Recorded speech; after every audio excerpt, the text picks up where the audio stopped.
All right, well, the 275 sat for a week, and that is what dripped out. So I'm glad I did put this there. Question is, did that have too much fuel leave the system, and is this thing going to be airbound? I don't know. Don't know. Nope, that's a relief. That being said, I'm going to mow with the 165. It, does a good enough job. Actually, it does a great job usually.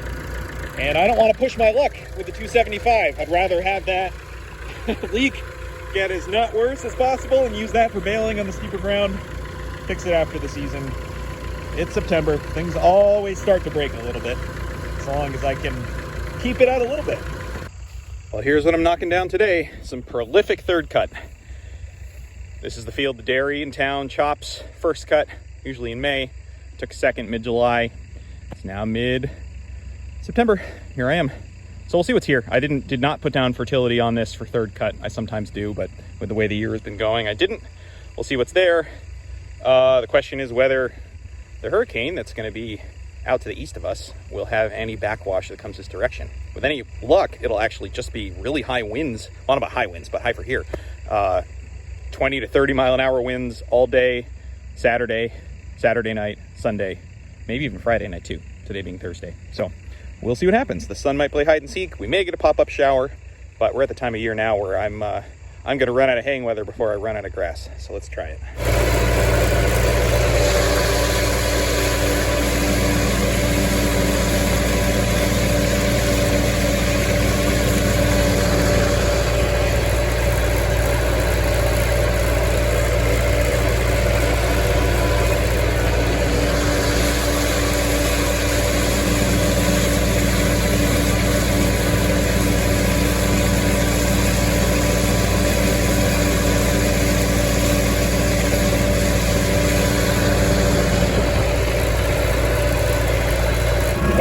Well, this field grew back a lot for third cut too. It's been 8 weeks, so it's almost like we swapped second and third cut. This corner closer to me, it was too wet to get on, which was crazy at that point in time. But we just got 8 inches of rain in one day. The top bit I did get, and I'm still seeing some really vigorous and slightly yellow stuff, which is weird. So we'll see how much is here. Gets really good sun. I'm rolling quite a bit of dice here with the hurricane, hopefully out east, and hoping for a 4-day stretch here, but like I said, gonna run out of summer and I've got fields after this to try.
Well, that's the end of day one.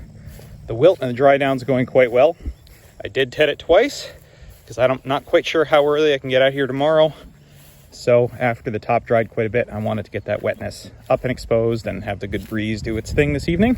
Not quite sure how much wind we're supposed to get overnight, but the next few nights are supposed to be windy. So being nice and patient. There is some clover in this, but with September, especially mid-September onward hay, when in doubt, I work at an extra time or two. I've had it come out frustratingly too many times. Well, it's about 1:30 on day two. I haven't had a lot to film today. I did already ted it once. Really nice wind, but barely 65 degrees and hardly any sun. Just a little bit peeking through the cloud deck. It's been chilly today. But 3 hours after tedding it, almost said tethering it. I know some people say that. The top's relatively dry, at least to the touch. I had hopes of raking both of these fields today. The other one's just down there. You can barely see it through the trees. just to take advantage of the nice wind they're talking about tonight and especially tomorrow. I think raking it today is probably pretty premature. This is slow moving stuff. But I'm at least going to tet it once more and see, you know, if we get decent wind tonight, maybe that'll just keep the dew down rather than actually trying to be greedy and thinking the hay is going to dry overnight. Probably not going to happen. Whereas tomorrow, maybe I'll rake it twice and keep it moving. And even though they're saying really no sun tomorrow, really nice high winds due to the hurricane being well east of us. So maybe I'll just take advantage of wind-cured hay tomorrow. We'll see. It is just after 7:30 a.m. I'm at home. Here's the chickens. There is no dew. It has been so windy all night. It is mid-September and the ground is dry. That's ridiculous. I mean, that's what I was hoping for, but I was hoping for that tonight, not necessarily last night. So I got to get my day started and probably go flip that hay up because the top's probably dry. It's not doing any good sitting there because in New England, the ground does not dry anything for you. I know that's true elsewhere too, but happy chickens at least. We rotate these guys all up and down our little yard. Do not own a whole lot of land here.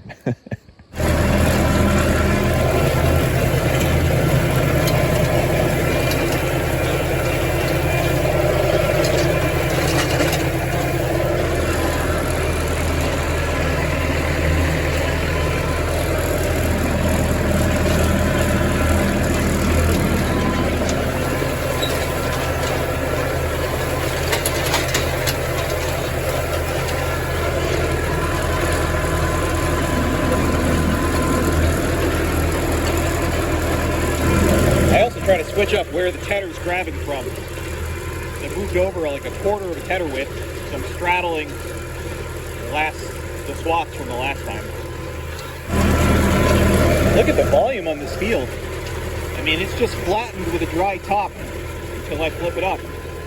And then some more slightly damper green gets flipped up, but it's not even 10:30 yet. I'm used to dew this time of year lasting till 11, 12. Boy, hurricane wind. Crazy.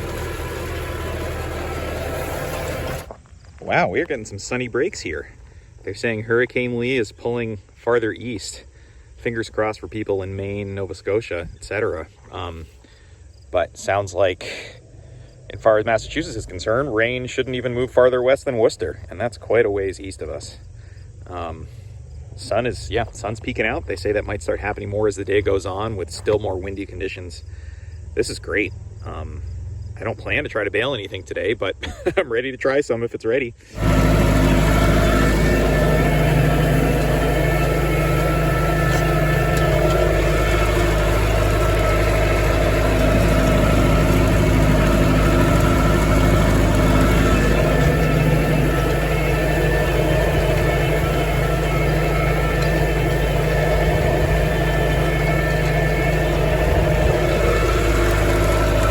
Well, once again, I told myself I was not allowed to be mad at the wind.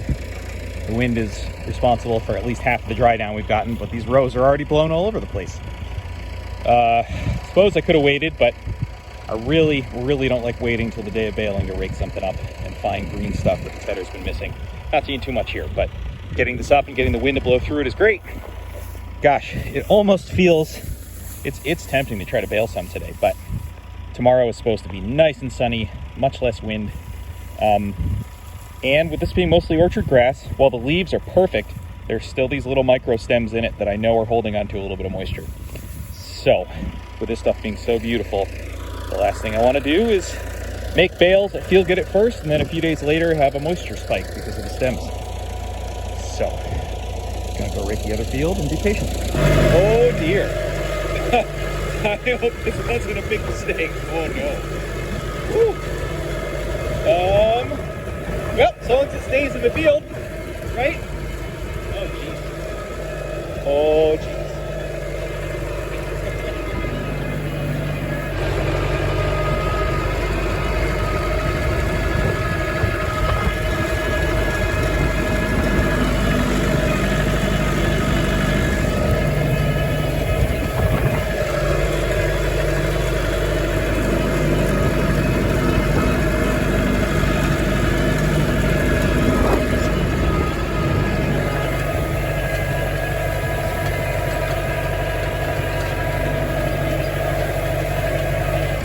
I've never moved this mower with my truck before, but I know it can be done. It was actually delivered to me that way. So just using the 165 to get it in transport mode and then haul this thing up to Cricket Hill so it's up there. So I'll probably be hauling at least one wagon tomorrow up there with tractor to back it in, and that way I'll just have the mower there and be good to go. Well, it's about 4:15 and the wind is dying down. I think I'm just going to call this a free tedding. Yeah, I'm glad I didn't try to double these up for a lot of reasons, but one of them is that, you know, regular single pass raking, this will all get cleaned up tomorrow. The stuff feels great.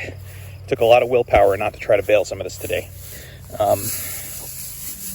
Yeah, gosh, I mean, I think just about the best situation to be in general, but especially in September, is having a good day tomorrow and having stuff that's pretty much baleable at the end of the day before. So it's just getting the dew off tomorrow. Hopefully just flopping these over and then put them together. Gosh, if I could start by 1, that'd be great, because then I think it'll take about 3 hours or so. Oh, with this field and the one up there and needing to do a couple different wagons and a back corner of this field that got brush hogged because it was flooded. It's just, nothing's quite straightforward and efficient, but this is feeling pretty nice. Wow. Well, here I am, doing my faux rotary rake shenanigans here. It's about 11 o'clock. We had a pretty heavy dew overnight, typical for September in these parts. 2 nights ago was the anomaly of having no dew. And there's just enough dampness here, and this stuff is so beautiful that I worry a single re-raking and I'd still find dampness when I go to bale.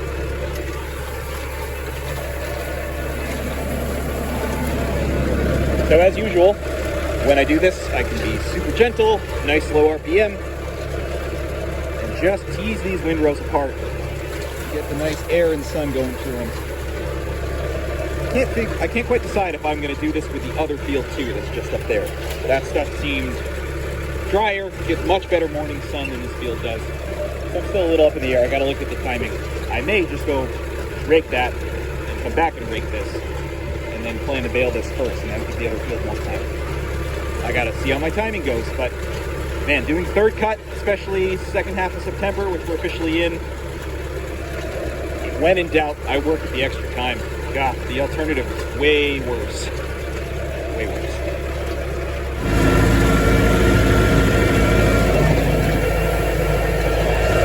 I opted for the straight up re-rake on this field.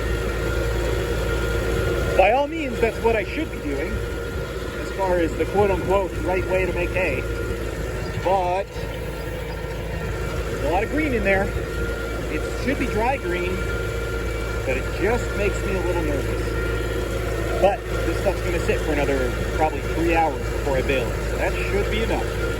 I just hate that feeling of going to bale stuff that I think is good, getting close to 4 p.m. when I get up here, just to find out I've missed the mark. Worst feeling.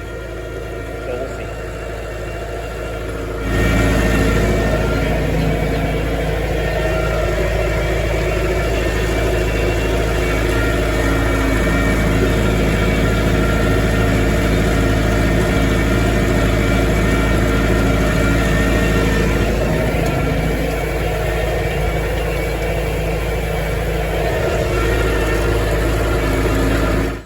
Okay, well, both fields are raked. It's about 1:15.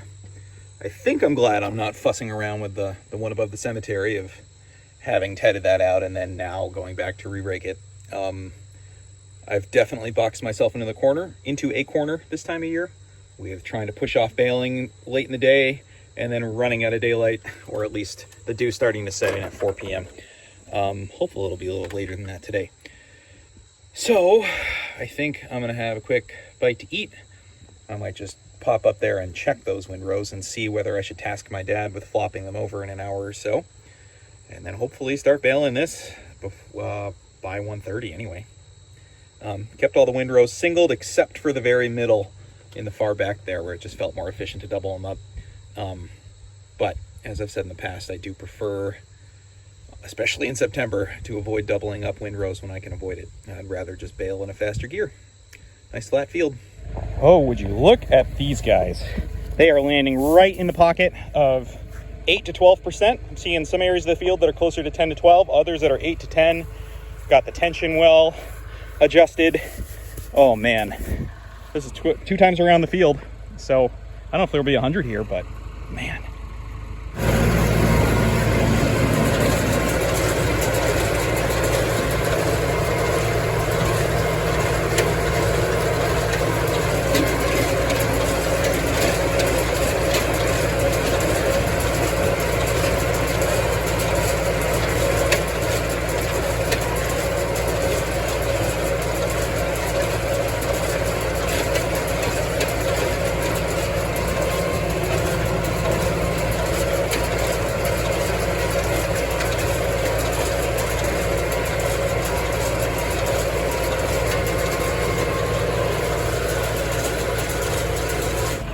85 of maybe the most beautiful third cut I've ever seen. Wow. Still have a little bit left to do. 2 outside windrows that are a little weedier. Have a little bit of horse nettle, so I do that separately. But luckily it's only along that edge of the field. And then that back corner that got flooded, and so I brush hogged the second cut, and third cut looks nice but has some dead stuff. So I don't know, there might be another 20 bales there. That'll put us over 100 for this 3.5 acre field for third cut. That's a win. I mean, yield predictions for third cut are, I mean, all bets are off there. Getting anything feels like a win.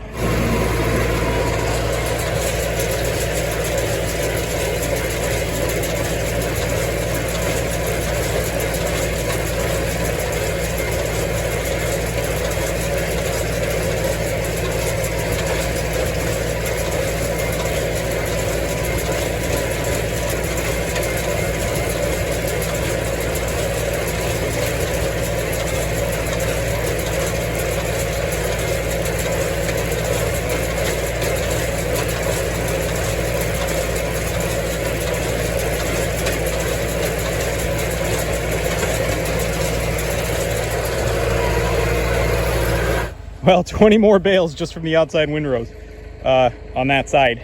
So these all have some level of horse nettle in them, which is frustrating, but I have somebody that wants them, so that works out nicely. And then this last little bit that just from this corner that got flooded right in this footprint, and I brush hogged second cut, so it's got a little bit of dead stuff in it. Doing that separately because I'm a perfectionist. Okay, that's another 30 total. 20 of the nettle, 10 of that brush hogged area, plus 85, we got 115 off of 3.5 acres. So I'd have to do the math on that. Probably between what, 30 and 40 an acre for third cut. That is pretty tremendous.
Well, I hardly ever do it this way, but stacking the bottom I think means I'm gonna get a lot more on this wagon. There's more on this field than I thought. I mean, we've already got 5, 10, 15, 20, 25, 30. Wow, we've got 40 bales on this thing already. I've only gone around 4 times, I think, for third cut. Well, third cut plus some second on this end of the field and that far corner, so I don't know. Well, 82 more on here. glad I stacked it because it kept the center of gravity down, but I really don't want to have this much weight going around and around in circles on this side hill to get the last little bits. Maybe there's 20 or 30 left. Well, we'll see, but I got another wagon, so what the heck. Well, 102 from this field. I chucked 8 from this wagon up here to make it an even 90. Wow, 102 third cut from 2.5 acres. Oh boy, mental math.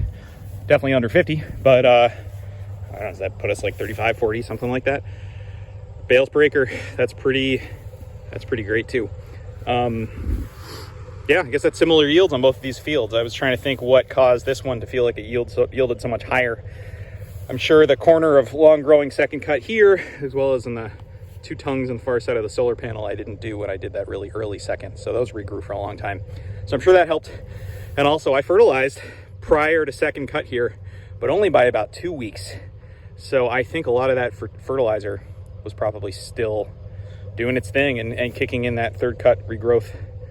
So anyway, just got to shuffle these odds and ends around and then haul the 2 main loads up to Cricket Hill, park them up there, and call it a day.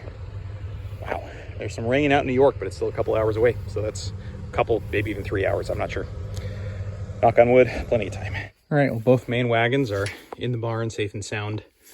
It was not dawdling, but, you know, taking my time with logistics, and suddenly saw that they forecasted rain hitting at 6, and it is just now 6 o'clock. No rain yet, but that is not what I wanted to hear with nice third cut out in the open. So, safe and sound.